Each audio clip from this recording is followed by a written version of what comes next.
Hi guys, ayan. So basically, dapat ngayon nakapag-decide na tayo kung ano ba tayong klaseng investor. Are we an active investor or a passive investor? So just to recall, no, kung tingin mo ikaw yung tipong walang time, wala ding knowledge, at hindi masyadong malaki yung pera, passive investor could be right for you because passive investor is para ka lang nagda-drive para ka nag-Uber. Someone's driving for your vehicle, right? So active investor naman, if you're someone na may time ka naman para bantayan yung market, may time ka naman para aralin to, you have knowledge, at the same time, you have enough of money, to practice and to syempre, make money or win money, okay? Or lose money, alright? So, active investor naman ang tawag doon. So, basically, hopefully, you know what kind of investor you are, and if you're an active investor or you're a passive investor, this video na next ipapakita ko is very, very important in building the right wealth for you. Because hindi porket nag-invest ka na sa stock market, ay yayaman ka na. Because kailangan mo tingnan yung risk factor doon, or there are a lot of things na kailangan mo ding i-consider before investing. So in this video, tutulungan kita, ano ba yung kailangan mong establish or kailangan mong i-prepare before you actually invest in the stock market. Alright? So after this, hopefully, mag-enjoy ka. And again, I would like to invite you for the free one-on-one coaching. So if you're interested to know more and to learn more, it's easy na, syempre, kausapin ka na lang personally. So don't worry, it's a free coaching for you. It's a free wealth and investment coaching. And all you need to do is just to sign up and put your details, and we're gonna contact you for the free coaching. So thank you very much, and thank you for listening. Enjoy. Before I end, I just want to share you this bonus tip, very important bonus tip. Okay, I just want to share you about asset allocation. Asset allocation is a very important concept for traders, investors, and people who are very, very, want to build wealth. Because if if you study successful people, if you listen to Anthony Robbins, is always saying that asset allocation and diversification is very, very important. So if there's one thing that kailangan matutunan sa akin, it's asset allocation. Very, very important. Very, very important. For us, financial coaches, planners, consultants, we really consider people to have, right foundation. When they build their wealth, build it right. 99% of the people do this wrong.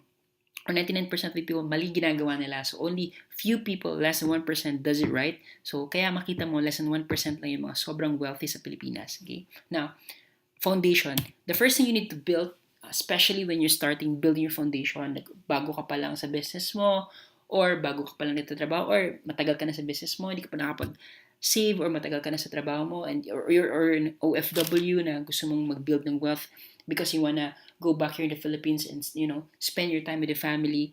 So it's very important first that you build the right foundation. When I say foundation, it's the things that can protect your wealth. It's very important before you can grow wealth, protect wealth first. So now, foundation, it comes first with an emergency fund. Emergency fund, this is, syempre, there's a lot of emergencies that happens in your life. Very important na nakapagtabi ka for emergency. So if you're a worker, if you're a working employee, at least 6 times worth of your monthly expenses. If you're into business, at least 12 times worth of your monthly expenses. Now, next is life protection, or life insurance. If you're a breadwinner, or may mga taong nakasalalay sa'yo, or if you're a businessman, a lot of people na pinapa-employ, it's very important you have a life protection, you have an insurance, because for example, if you're a dad, you're a mom, na you have kids, what if may nangyari sa'yo, di ba? So, paano makapag-aral yung pamilya, yung anak mo? Paano mo maipatuloy yung buhay nila kung wala ka na? You as a provider. So, very important you're really insured.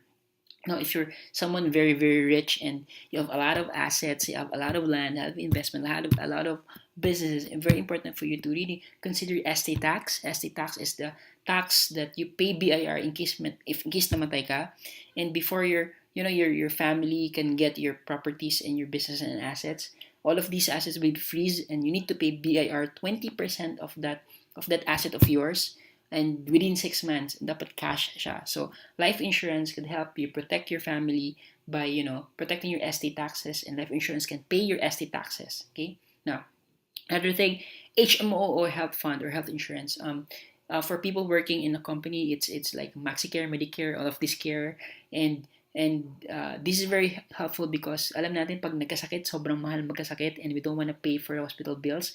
And usually yung PhilHealth, magkano lang bang nabibigay nun, di ba? So, what if yung sakit natin is so seryoso, like stroke, cancer, all of these things, and we know that At the age of 50, like 1 out of 3 is diagnosed by critical illness, and at the age of 60, like that's 2 out of 3. Diba? Sobrang, what is our plans? What are our plans if ever tayo po yung naggaganon, di ba?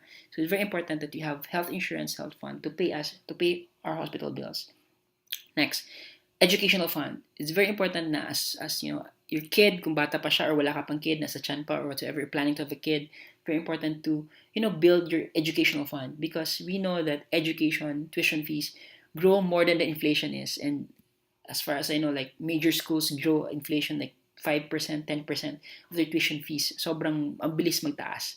And we need to establish that as early as possible. And also, here, retirement. When you want to retire 10 years from now, 15 years, 20 years from now, it's very important that your investment mo sa retirement mo are stable and managed well, because you don't want to bet your future. So it's very important na yung retirement mo is, long-term din, especially kung long-term pa yung retirement mo, para mag-accumulate siya ng malaki. And we all, we know the reason why we work so hard is for our family and for us to retire wealthy, and we don't want working 40 years, 30 years of lives and ending up broke. So for us, for as easy as now, you establish a retirement, and you can choose, there's a lot of things to choose from, and stock market is one of them. And also, as a foundation, you start VULs or TDs, time deposits. So these are the things we need to build before you going on a higher level. But di naman necessarily, di necessarily kumpletuhin lahat before you go to another step. But the very important thing is at least ma-establish mo, ma-start mo siya, 60% of these things is naumpisahan mo. Because everything would be useless, your wealth would be useless if hindi mo siya maumpisahan ng maayos. Because most of us, go to the high risk muna kasi nga atat kasi gusto na return agad. Kaya minsan nasa scam din, and minsan nagkakasakit. And ayaw natin na all of our wealth is pambayad lang din ng ospital or pambayad lang din ng taxes eventually. So before growing your wealth, you need to protect it first before you build your wealth. Next, after your foundation has been built, go to growth. It could be a franchise business as a start. If you're not into business, it could be a mutual fund, UATF, real estate, or it could be stock investing. After your growth, dun ka pa mag-high risk. High risk is something you cannot explain. High risk is that something na mataas yung risk of failure. Or, it could be the higher the return, but, syempre nag-uumpisa ka pa lang, dapat stable muna. And syempre, pag kompleto ka na sa foundation, okay na yung growth mo, then go to high risk. You could go to stock trading, forex, cryptocurrency, traditional business, whatever it is that is high risk for you. Now, if okay na tong lahat, then you go with your LOI or living in interest, because that's the time you get your dreams, diba? So, delayed gratification. Most of us does this the wrong way and baliktad. Most of the time, most Filipinos, most of us, when we have our extra money or 13th month pay or biglang pera, one day millionaire, unahin yung dream lifestyle. Unahin yung phone na gusto natin, travel na gusto natin, unahin yung dream house na gusto natin, and we don't wanna invest on, after that lifestyle na gusto natin, high risk agad, di ba? Kasi atat na atat. Now, dapat foundation muna, very important. If wala kang matutunan sa akin, only this thing, learn this. This is very, very important. Asset allocation. Most of my rich clients does it, and my not rich client is now starting to do this. But very important, build the right foundation. Okay, so that's it. Thank you very much for watching this video, and expect a lot of video from me. And don't forget to follow me. I have a lot of contents for you guys. Follow me on Facebook, Twitter, Instagram, and in my website ejbasset.com. I'll be launching an ebook soon, and so that's it. That ends my workshop, and hopefully po marami po kayong natutunan, and marami po kayong nakuha that you can apply it to your financial life. And yun, so hope I can see you to the free one-on-one wealth coaching and investment coaching. So all you need to do again is to sign up, and yun lang. So if you wanna keep updated, so please follow my page at EJ Bastes Wealth Coach, and also be updated by new articles, or I'm planning to launch a new book. Just be posted at www.ejbastes.com. So yun lang. So thank you very much again, and I wish you more happiness, wealth, abundance in your life. So see you guys. Yeah.